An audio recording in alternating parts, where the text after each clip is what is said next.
O que será que leva alguém a morrer por aquilo em que acredita? Hoje, a gente vai mergulhar fundo nas histórias daquelas pessoas que pagaram o preço máximo pela sua fé. Vamos explorar as perseguições que não só forjaram a igreja primitiva, mas que também acabaram definindo o rumo da história do Ocidente. Agora, para e pensa na convicção necessária para fazer uma oração dessas, sabendo que ela pode custar absolutamente tudo. Isso aqui não são só palavras bonitas, né? É, na prática, uma declaração, um compromisso que não dá para quebrar. E a resposta para essa oração não veio com paz, veio com uma brutalidade chocante. A pessoa que escreveu essas palavras foi encontrada morta, com 3 tiros no rosto.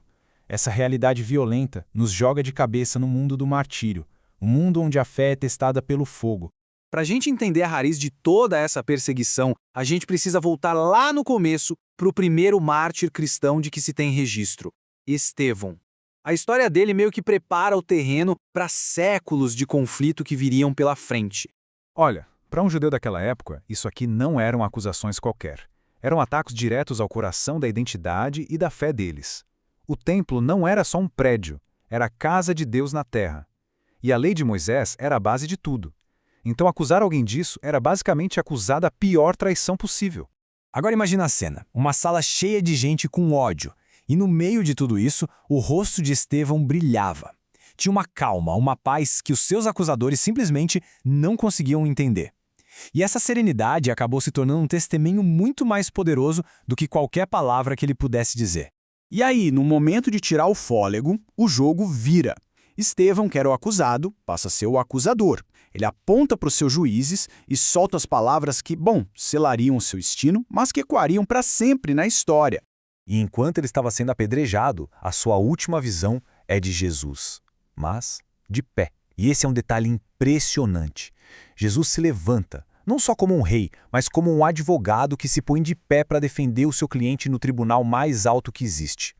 É um gesto de solidariedade, de apoio total. E aqui a gente tem uma das maiores ironias da história, né? O perseguidor que estava ali vendo e aprovando a morte de Estevão se tornaria ninguém menos que o maior missionário do cristianismo. É como se a semente plantada no sangue do primeiro mártir fosse florescer justamente no coração do seu inimigo. A história de Estevão foi, de certa forma, uma briga em família. Mas logo o cristianismo ia se ver num confronto com a maior superpotência do mundo, o Império Romano. Um verdadeiro choque de mundos estava prestes a acontecer. Essa é a grande questão, né? Roma era um caldeirão de religiões. Um império que absorvia deuses e deusas com a mesma facilidade que conquistava territórios. Então, por que essa tolerância toda não se estendeu aos cristãos? A resposta mostra um choque de visões de mundo, profundo e irreconciliável. O problema fundamental era um mal-entendido gigantesco. Para os romanos, se os cristãos só tinham um Deus, eles eram ateus em relação a todos os outros. A linguagem simbólica da Eucaristia, para eles, soava como canibalismo puro. E o mais perigoso de tudo, se recusar a adorar o espírito do imperador não era uma questão de fé, era um ato de traição política, uma ameaça ao Estado. A palavra-chave aqui é superstício. Para os romanos isso não era uma crença qualquer, inofensiva.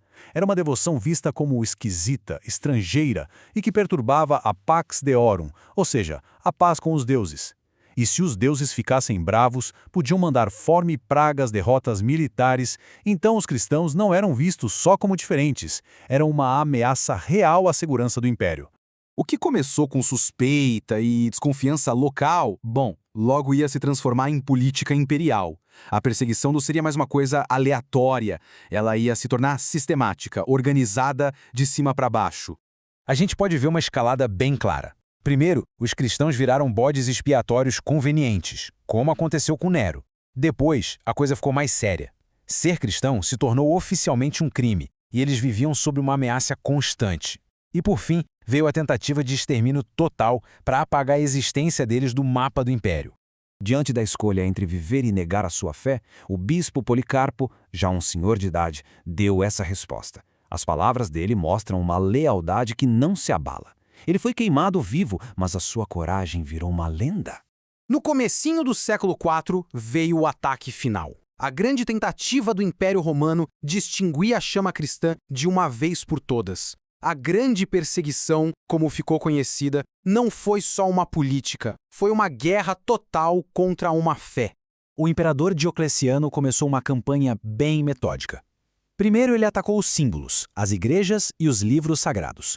Depois, os líderes. E aí, o golpe final. O quarto decreto botou cada cidadão do império, homem, mulher, criança, diante de uma escolha impossível: sacrificar aos deuses romanos ou morrer. Mas a campanha fracassou. E numa das reviravoltas mais incríveis da história, o próprio Galério, que foi um dos arquitetos da perseguição, no seu leito de morte, não amaldiçoou os inimigos. Pelo contrário, ele pediu que os cristãos rezassem por ele. Foi uma admissão de derrota impressionante. A mudança final mesmo veio com Constantino. Na véspera de uma batalha que ia decidir o controle do império, uma visão que ele teve mudou absolutamente tudo. A vitória de Constantino não foi só militar, foi uma vitória que alterou para sempre a relação entre a igreja e o Estado.